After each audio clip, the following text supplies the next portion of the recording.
మనలను ఆదరించే దేవుడు, మనకు సహాయకుడైన దేవుడైన యేసుక్రీస్తు నామమున అందరికీ వందనాలు. దేవునికి స్తోత్రాలు. మన కాపరి అయిన దేవుడు, మనల్ని విడువని ఎడబాయని గొప్ప దేవుడు మనకు అనుగ్రహించిన ఈ నూతన దినమును బట్టి సమస్త మహిమ ఘనత ప్రభావములు యేసయ్యకే చెందునుగాక. ఆమేన్. ఈ నూతన దినములో దేవుడు మనకు అనుగ్రహించిన కృపావార్త, దేవుని యొక్క వాగ్దానము, కీర్తనల గ్రంథము 54వ కీర్తన 4వ వచనము. ఇదిగో దేవుడే నాకు సహాయకుడు, ప్రభువే నా ప్రాణమును ఆదరించువాడు. దేవునికి మహిమ కలుగునుగాక, దేవునికి స్తోత్రము కలుగునుగాక. ప్రభువునందు ప్రియమైన నా సహోదరి సహోదరులారా, ఎంత గొప్ప వాగ్దానం అండి దేవుడి దినాన్ని మనకు అనుగ్రహించారు. ప్రభువే నా దేవుడే నాకు సహాయకుడు, నన్ను ఆదరించువాడు. ఈ లోకంలో ఎవ్వరూ మనకు సహాయం చేయరు, మనల్ని ఆదరించరు. సహాయం చేసినట్టుగా కనపడతారు, ఆదరించినట్లుగా కనపడతారు, కానీ దాని వెనుక ఒకంత వేరే. ఇంకా దాని గురించి మనం మాట్లాడుకోవాల్సిన అవసరం లేదు. కానీ ఈ దినాన దేవుడు నీకు నాకు ఇస్తున్న వాగ్దానం, దేవుడే నాకు సహాయకుడు, ప్రభువే నన్ను ఆదరించువాడు. ఆదరణ కొరువైన ఈ లోకంలో చాలామంది ఆదరణ పొందటానికి పుస్తకాలు చదువుతూ ఉంటారు.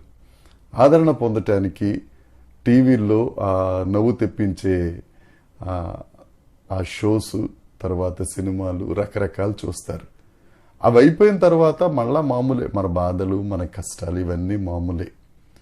కానీ మన దేవుడు ఈ దినాన మనకిస్తున్న వాగ్దానం, ఆ ప్రభువే మనల్ని ఆదరించే దేవుడు, ఆ దేవుడే మనకు సహాయకుడు. ఆయన చేసే సహాయం కానీ ఆయన చూపే ఆదరణ అది చాలా గొప్పది. మీరు ఏ పరిస్థితుల్లో ఉన్నారో, ఏ అగమ్య గోచరమైన పరిస్థితుల్లో ఉన్నారో, ఆదరణ లేకుండా ఉన్నారో, ఎలాంటి ప్రతికూల పరిస్థితుల్లో ఉన్నారో, దేవుడు నీ బాధను చూచి నీతోనే సూటిగా మాట్లాడుతున్నాడు. నీకు సహాయం చేసేవాడిని నేనే, నిన్ను ఆదరించే ప్రభువును నేనే. ఆ దేవుడు చెప్తున్న మాట లేఖనాలలో ఉంటుంది కదా, ఆదరణ లేక కొట్టబడిన దాన. ఆదరణ లేక చాలామంది దినాన మాటల చేత, క్రియల చేత, రకరకాల పరిస్థితుల చేత కొట్టబడతా ఉంటే వారితో దేవుడు మాట్లాడుతున్నాడు. ఒకని తల్లి ఆదరించినట్లుగా నేను నిన్ను ఆదరిస్తాను. ఎంత గొప్ప ఉదాహరణ! ఒకని తల్లి తన బిడ్డను ఏ విధంగా ఆదరిస్తుందో అంతకంటే ఎక్కువగా. ఎందుకంటే మన దేవుడు సర్వశక్తిమంతుడైన దేవుడు, అనగా వేవేల తల్లుల కంటే గొప్పవాడు. ఒక తల్లే తన బిడ్డను అంతగా ఆదరిస్తే వేవేల తల్లుల కంటే గొప్పవాడైన మన దేవుని ఆదరణ ఎంత గొప్పగా ఉంటుందో ఒకసారి ఆలోచించండి. ప్రియమైన దైవ జనాంగమా, ఎక్కడ ఆదరణ కోల్పోయావో, ఏ పరిస్థితుల్లో ఆదరణ కోల్పోయావో అది నీకు దేవునికే తెలుస్తుంది. కొన్ని విషయాలు మనం ఎవరికీ చెప్పుకోలేం. కానీ సమస్తము ఎరిగిన గొప్ప దేవుడు నిన్ను ఆదరించడానికి దినాన సిద్ధంగా ఉన్నాడు. ఆయన ప్రభువు అనగా హీబ్రూలో అడోనాయ్, గ్రీక్ భాషలో కురియోస్. అంటే ఆయన సమస్తమును ఏలినవాడు, అన్నిటినీ మన కొరకు సమకూర్చే దేవుడు. నీ కొరకు అన్నీ సమకూరుస్తాడు ఆయన అన్నిటినీ ఏలే దేవుడు.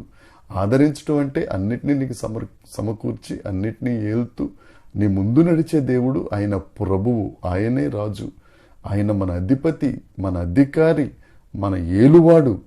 ఆయన నీకు సహాయం చేస్తానన్నాడు. ఇంకెందుకు నీకు బాధ, ఇంకెందుకు దుఃఖం? నీకన్నిటిని అంతటినీ ఆనందంగా మార్చే గొప్ప దేవుడు కురియోస్. ఆయన నీ కొరకు సమస్తమును సమకూర్చునుగాక. ఆ ప్రభువే మనకు సహాయకుడై, ఆ దేవుడే మనల్ని ఆదరించువాడై మన ముందు నడుచుచుండగా ఈ వాగ్దానాన్ని స్వతంత్రించుకుందాం. ధైర్యంగా ఉందాం, మనం ఆశీర్వదించబడదాం, అనేకులకు ఆశీర్వాదకరంగా ఉందాం. దేవుడు ఈ మాటలు దీవించునుగాక. దేవుని కృప మనందరికీ తోడై ఉండునుగాక. ఆమేన్. Amen amen.